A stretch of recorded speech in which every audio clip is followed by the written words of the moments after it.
Hello again, everybody. Welcome back for this session. My name is Toyosi Chakan, and the session is going to be led by James Bevan. James is a senior territory manager at Gen Digital, Avast, and he'll be talking about what every charity needs to know about cyber breaches. But before I hand over to James, and if this is your first session with us today, I just want to share our housekeeping rules and pointers for today's session. So there will be time at the end of the session for questions. So please add your questions to the Q&A box and we'll cover these at the end of the session. Slides and other resources will also be made available after the event as well. But without further ado, I'm going to hand over to James. Welcome.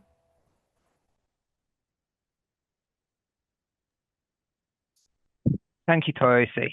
I'm just going to share my screen, everyone.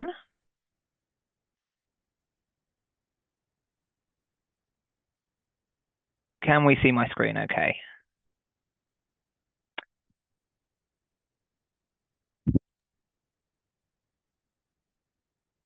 Yes, we can see it now, James. Super, nothing like taking a minute or two to load. Fantastic. Well, good afternoon, everyone. And thanks for joining me on this very sunny Thursday afternoon. And welcome to this exciting session exploring the impact and effects of cyber breaches across the charity and non-for-profit sector. Please feel free to add any questions in the chat as we go, and I'll attempt to get those answered before the end of the session. I don't expect this to take up the whole 45 minutes, so I'm sure you'll have some time back to get an ice lolly or stick the fan on or something like that, because it's incredibly warm today. For those of you that don't know me, my name is James Bevan. I'm a senior territory account manager here at Gen Digital, where I've worked for the last 12 years. Gen is a global cyber safety company behind trusted brands, including Norton and Avast. And we help protect devices, privacy, data in an increasingly complex digital world. Over the last kind of 6 years, we've worked in partnership with Charity Digital, and later this month we'll be launching our new Norton Small Business Protection through Charity Digital for charity customers. So hopefully this topic today is especially timely. The Norton Small Business kind of proposition is built to give smaller organizations and charities practical protection without the complexity of large enterprise solutions. And that's why we're here today, because for charities, cyber incidents are not just a kind of technical issue to fix behind the scenes. For everyone on the call today, it's a trust issue, right? That affects reputation, stakeholder confidence, and communication from the very first moment it becomes public. And to start, I just want to make clear, I'm not a technical specialist. I'm not expecting anyone else to be. So I'm not here to talk about malware strains or forensic tools. What I do and what I spend my time thinking about is kind of reputation and risk and the impact a crisis can have on people, confidence, and trust. So let's park the technology conversation. Like I mentioned, it's about trust. And for charities, I'm sure you'll agree, kind of trust is everything. So let me start with a picture. Imagine you arrive at work tomorrow and discover your donor database is unavailable. Staff can't access email. People are confused internally. And before you've even had your first coffee, somebody is asking for a comment. At that moment, yes, look, there's a technical issue, but there's also a much bigger trust issue. And that trust problem doesn't just belong to IT, it belongs to everybody here in the room. So hopefully, by the end of this session, I want you to see cyber incidents through a slightly different lens. Not just digital disruption, but as a moment that tests credibility and leadership. So if a cyber incident is a trust issue, the next question is, how does trust matter so much? And why does it matter so much in the charity sector? When I've been speaking to charities over the last couple of years, and I ask them, what is a charity's most valuable asset? I've heard lots of answers. You can see some here, donors, supporters, volunteers, partners, brand. And of course, all of those matter enormously. But I'd argue that beneath every one of them sits something even more fundamental, and that's kind of confidence. Why does that matter? Because people give when they believe in you, right? Volunteers advocate when they have faith in what you stand for, and partners collaborate when they feel secure in the relationship. And the public, of course, will support your mission when they have confidence in your integrity and judgment. And it's that kind of credibility that's a foundation that everything rests on. The difficult reality today is that a cyber incident can weaken that foundation far faster than it damages a system or a device. So, as an example, like a server can be restored, and a laptop, though can be expensive, it can be replaced. Access can be rebuilt. But when stakeholder confidence starts to shift, the effects spread much further. Fundraising can become harder, partnerships more fragile, and questions under the surface can begin to grow long before the full impact is visible. You may never be judged on whether you prevented every possible incident. We're all humans. Mistakes, issues can happen. But arguably you will be judged on whether people still believe in your organization when something goes wrong. And that kind of brings us to the slightly difficult question that we all deal with today, especially within the cyber industry that I work in, which is, why are charities increasingly part of this conversation at all, and actually a growing part of it? And one of the myths I like to challenge is the idea that I hear sometimes that charities are too small. My charity is too small. My charity, has a purpose-driven motion, and therefore wouldn't be targeted. I can tell you from experience, cyber criminals are not making moral judgments. They're not targeting charities because they like or dislike charities or what you stand for. They just target the opportunity. And for many charities, you kind of sit the sweet spot for the cyber attackers, which is this difficult combination of valuable information on one side and then limited capacity on the other. Two examples I'd like to call out. So one is just the leak of personal information. And we're seeing, unfortunately, this happen more and more within the sector. And then that leak eventually ends up on the dark web where cyber criminals are selling that data. The cyber breach can obviously expose that sensitive personal information, and then that creates a real risk for charity donors, staff, volunteers. When that personal data is exposed, victims can face identity theft or financial problems. And then the second is kind of money loss for donors and the charities themselves. At Norton, and we've got a really great blog, and I'm going to share that afterwards as a resource that you guys can use. We've seen an increase in scammers actually impersonating reputable charities. So whether that's through phone calls, emails, fake websites, or other channels, if a charity is affected by a cyber breach, cyber criminals can use that leaked data or donors to scam them. And this is going to lead to money loss if donors send money to scammers instead of the real organization. And again, that's just going to lead to a loss of trust amongst donors and the public.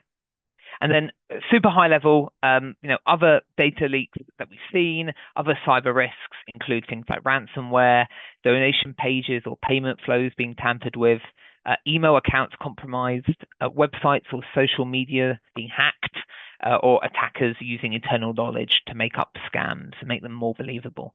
And we're seeing this rise in scams growing exponentially at the same time as we're seeing the rise of AI being used exponentially at the same time. So if anyone has any questions on any of that, I don't mean to make it sound scary. Obviously, we're here to help. But if anyone does have any questions, then obviously feel free to reach out either later in the call or after the call. We can always have that conversation. The other thing to mention is that in some organizations, there are also the added complexity, as you guys know, of managing volunteers or temporary staff, managing shared devices. Some organizations have more or less formal training than others. And some may simply have staff with too many responsibilities sitting with too few people. And what I will reiterate, and I say this when I go and have these conversations, none of this means charities are careless. It just means that the environment is harder, and unfortunately, the attackers are looking at those friction points. And I think this is really important because it moves the conversation away from blame. The message should never be, why were we vulnerable? The better question to ask is, what pressures make this sector uniquely exposed? And we've just challenged some of those. And then the next step is, how do we communicate well when those pressures are tested? So when we speak to charities and we have these conversations alongside Charity Digital, what we see is every cyber incident normally creates three crises at the same time.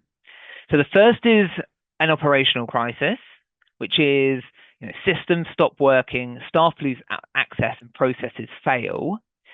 Things that maybe felt routine yesterday become more difficult. Then we have the security aspect, which is the technical side of what's been compromised, what data is affected, is the issue contained, what is still unknown. But the third, and this is what I want to look at the most, is that reputational piece. And I think this is sometimes the most overlooked. What do donors think? What do staff think? What do partners think? What does the media potentially think? And maybe most importantly, what story begins to form in people's mind while the facts are still emerging? And the reason I like to spend time on this slide is that most organizations put more preparation into the first two than the third. They prepare for system recovery, which is great. They prepare the technical containment, but stakeholders often remember something else entirely.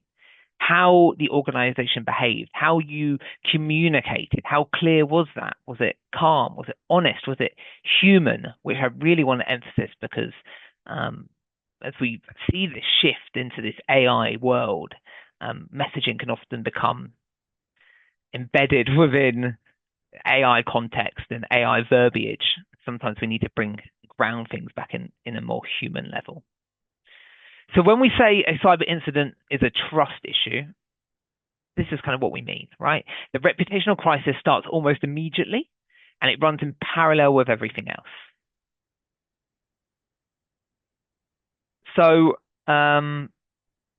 when people hear a cyber incident, their concerns become surprisingly simple often.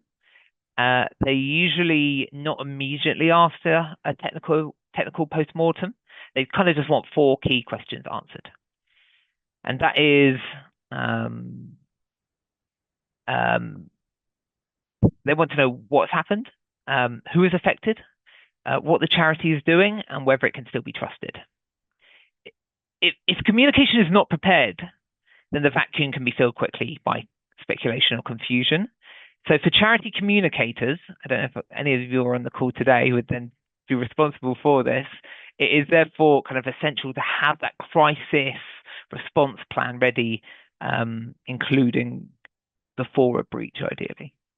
And as custodians of reputation, charity communications have to be shaped in kind of three ways. So first, translating technical fact into language that donors and beneficiaries can understand. I've tried to make this hopefully not too technical myself. Again, ground it in a human response that's taken any jargon out of that communication. Second, they help the organization show accountability and empathy, which is essential when trust has been shaken. And third, they protect the long-term brand confidence by making sure the charity responds consistently across all channels, right? Across media, supporter communications, and any crisis updates.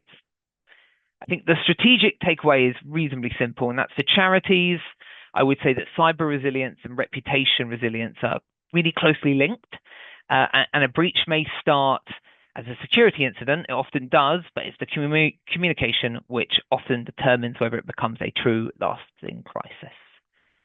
Right, I've spoken a lot there. Right, so I'm just going to try reasonably quickly to talk about the legal side, which maybe isn't always that exciting, but can be really important if it's ever needed. So just bear with me for 2 minutes.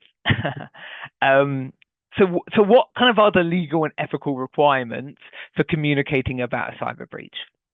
Well, legally, organizations may, depending on the situation, need to notify regulators and in some cases, affected individuals.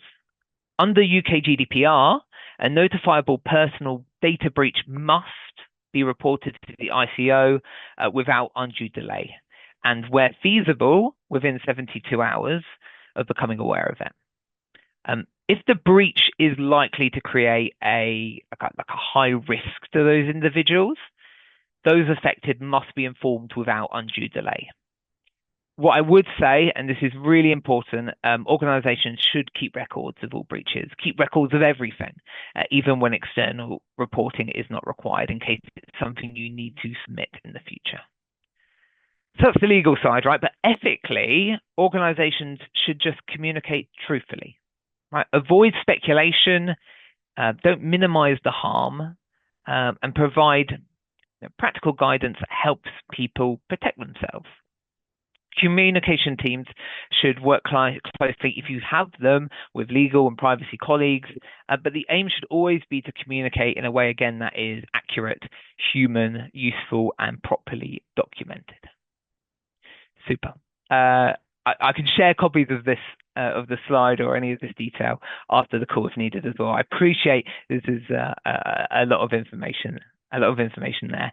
And when it comes to the kind of legal requirements, and we'll also share a link, but all of this can be found across the kind of government gov.uk websites as well, about what is required for those non-profit organizations. Okay, fantastic. So the best crisis communications, this is what we want to aim for, right? The absolute best, share 4 qualities. They're fast, honest, clear, and human, like I mentioned. Fast matters. It really does matter, because silence creates that vacuum. Vacuums get filled by speculation, by fear, by internal rumors. That does not mean rushing out half-formed statements. In fact, it's quite the opposite. It just means recognizing that timely acknowledgement is often better than a polished delay. Honesty, of course, and obviously matters, because people can sense when an organization is hiding behind language. We've all seen organizations in our everyday life, and you know when someone is acting honestly, or if it seems like someone is trying to hide something. Clear matters because technical jargon, corporate phrasing, legalistic wording can just make people feel like they're not getting the truth. And again, human matters because of the moments of uncertainty, people remember empathy. They really do. And they remember whether you sounded like a real person who actually understood their concerns. And this is why I would encourage you, if this ever happens and you needed to have this level of communication, make sure that it doesn't sound sterile or vague or kind of emotionally inept. You want to be saying something like, we're aware of the incident, we're investigating urgently, some supporter information may have been affected, and we'll update you again at 3 p.m. You don't want to be saying something like, we're investigating an event impacting certain systems, and we will tell you something in due course. Now, one sounds like process, the other sounds like leadership. And again, it's an initial communication which really makes the difference. And what I will say is the goal is not perfection, right? I don't know about you guys. I strive for a level of perfection myself. I see myself as a little bit of a perfectionist, but we also have to be realistic.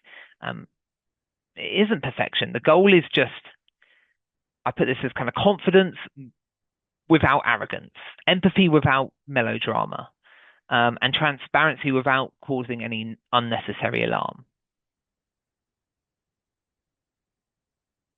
Super. So, bit corny, but I always say this. You do not build a fire evacuation plan during a fire, right? So the same is true for a cyber communication. You do not invent your process in the middle of a live incident. That's a huge thing I'd like you to take away. Preparation is everything, and importantly, preparation is cross-functional. I know we have people on this call, different organizations, different sizes, and maybe not everyone has access to a full HR team or legal team. So that the plan will be altered based on the resource that you have. But regardless of the size of the organization, I would still urge everyone to invent that process, create that process ahead of time. What I will say is preparation is everything, and importantly, it's cross-functional. It needs leadership, right? I mean, it needs communication. It needs IT and people working together. Because all these different functions see a different part of the crisis, and each one influences trust. And what I'd say here is the real value of a response plan is not the bureaucracy. It is the speed and clarity of things like who approves messages, who speaks externally, who informs staff, who handles the partner outreach, who owns regulator communications if that's required. Now, who decides when to update? It's those roles which can be defined beforehand. It might be many people. It might be one person at the organization does all of this. But it just helps the organization sound calmer and behave more coherently when the pressure hits.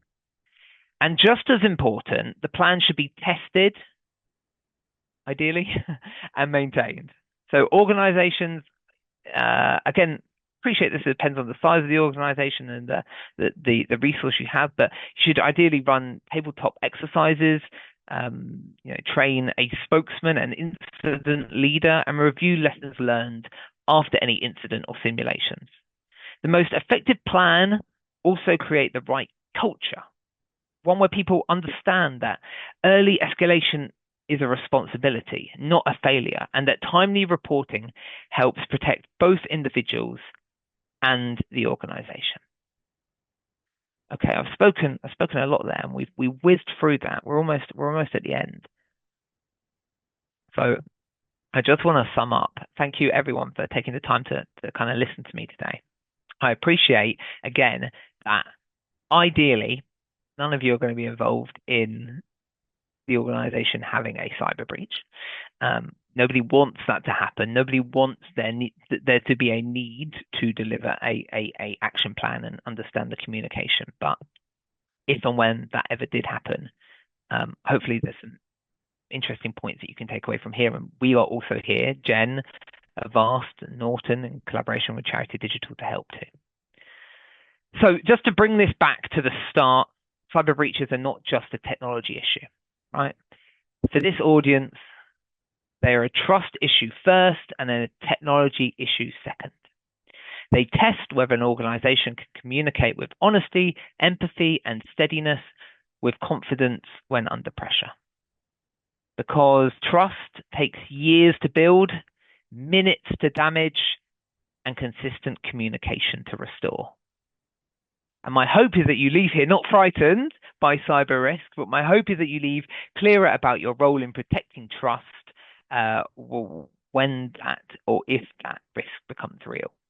Because in a crisis, people do not remember what happened. They remember who and how you showed up.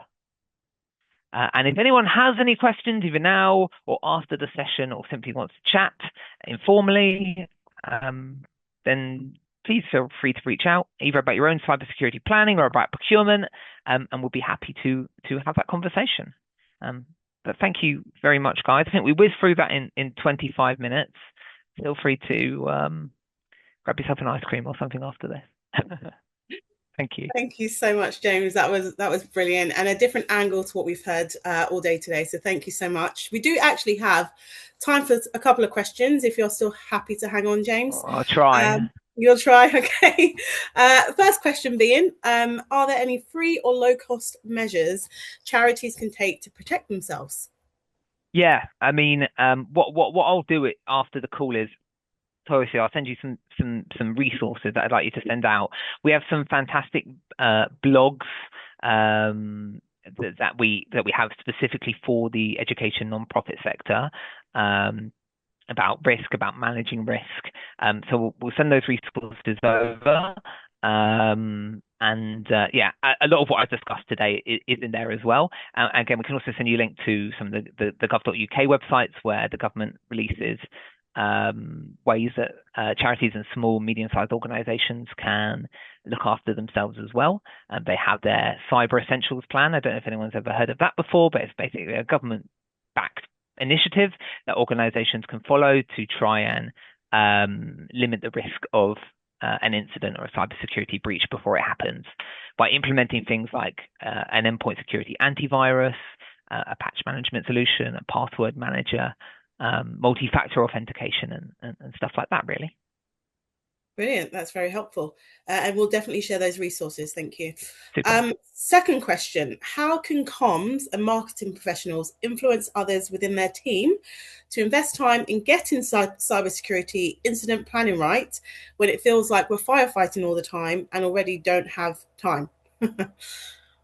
Oh, that's a great question. Whoever Yeah. asked that that's a great question. Oh, you put me on the spot there. Again, look, it's going to depend on the size of the organization and how that organization and leadership is made up. What I would say again is having the clarity of having a plan, even if it's high level notes of a plan documented. Is so crucial when it comes to the potential risk of something like a cyber breach happening. I understand that we are all very busy and everyone within an organization has their own day-to-day jobs and responsibilities. Well, I can send down some stats if that person would find it useful to put some stats in front of their leadership about the rise of cyber breaches and cybercrime that's happening now. I could just implore all organizations to take an opportunity, on a 30-minute call once a quarter or kind of once every half year, just to come up with a plan and then review that plan maybe once a year, would be my suggestion. Hopefully that's helpful. That is, and that's a great plan. Actually, those frequent check-ins are always very good to do. Next question: do you have any advice on how we can manage worry, stress, anxiety, and shame within a team when an incident occurs? So a lot of this comes down to culture, right? There shouldn't be shame as such. What ideally what we want to encourage is we want someone to have the confidence and the ability within their organization to be able to report a breach as soon as that happens. We don't want to be in a situation where someone feels that they can't speak out, because actually that can delay the resolution. So, appreciate, again, it can come down to the organization, but let's try and empower our staff and our people to have the confidence and the understanding that if a cyber breach does happen, if somebody has clicked a malicious link by mistake, if someone has done something accidentally that they think may be a risk, the best thing to do is then report that as soon as possible so it can then be reviewed. Again, it's not about shame, it's just about taking that responsibility within the organization and then using the plans that have been defined about, great, now what's the next steps? Who's responsible for that? Who has that communication within the organization? Is what I would suggest. Maybe easier said than done. I'm okay saying that from here. But yes, that's what I would ideally suggest. Great advice. Thank you. Another one has just come through. Any practical tips for communicating during a cyber crisis if usual comms channels, for example, email, social media, have been compromised? That's another great question. If email has been compromised, they can't email people out and they can't use social media. I will refer back to my marketing team and I'll try and get the best possible answer there on what they should do. That's a good question. I appreciate these cyber incidents can throw up all different challenges, and that would certainly be one there. Hopefully, maybe the website would still be, fingers crossed, online, and you can obviously post an update there on the website. Maybe any potential partners that you work with, or any kind of channel partners or third party partners, maybe leverage them. But I'll try and get a better answer for you. Thank you, James. Next question. Another How one. can we influence, yes, another one. How can we influence other teams to collaborate with us and vouch for the fact that comms and marketing need to be involved in cybersecurity incident planning? So a little bit similar to one of the earlier questions. um, yeah. I would say reasonably simple. Sorry, reasonably similar. Communications and marketing, um, like I've spoken throughout, play such a key role because it's not just about technology. So it's not just about deferring this to the IT person. And that's the point I try to make time and time again. The IT person can only do so much in stopping that breach. But how we speak and communicate to our partners and to our customers and to the donors, that really then makes that difference. And again, if we can build a plan that includes marketing and communications, and there's clear bullet points that marketing and communications are responsible for X, and hopefully teams can work collaboratively hand in hand with leadership and with IT. It's there in writing, right? Even if it's only bullet points to begin with, right? There's something then to refer back to. I'm not expecting you all to sit down and write a 10,000 word dossier. I know everyone's busy, but initially having something there so we know who is responsible, and making the point that communications and marketing need to be a part of that. So yes, that's what I'd say. Okay, last but not least, what would you recommend for teams who outsource their cybersecurity work? Well, okay, that's a good question, and actually lots of charity customers and charities that we work with a third party, a managed service provider or IT company. Often when that originally happens and you start working with an IT company, there may be some documentation that's available about who's responsible for what as of when a cyber incident, if a cyber incident was to occur. But often, again, it's a collaborative approach. They will be responsible for stopping it from an IT level and resolving the technicalities. But ultimately, if it affects the charities, people within the charity's organization, it's going to be down to marketing and communication to speak to them. It's very unlikely, extremely unlikely, that it's going to be anything to do with the IT company at that point in terms of communication. It's going to be down to the charity themselves. So again, it's super important to have some kind of action plan there, either jointly with the IT company or just an internal document that you have yourself. Brilliant. I think that wraps up all the questions, Super. But feel James. free to reach out if anyone has any questions or just wants to have a chat or anything really. Happy to speak, jump on a Zoom, whatever. So thank you for your time. Thank you once again, James, for sharing your expertise with us today.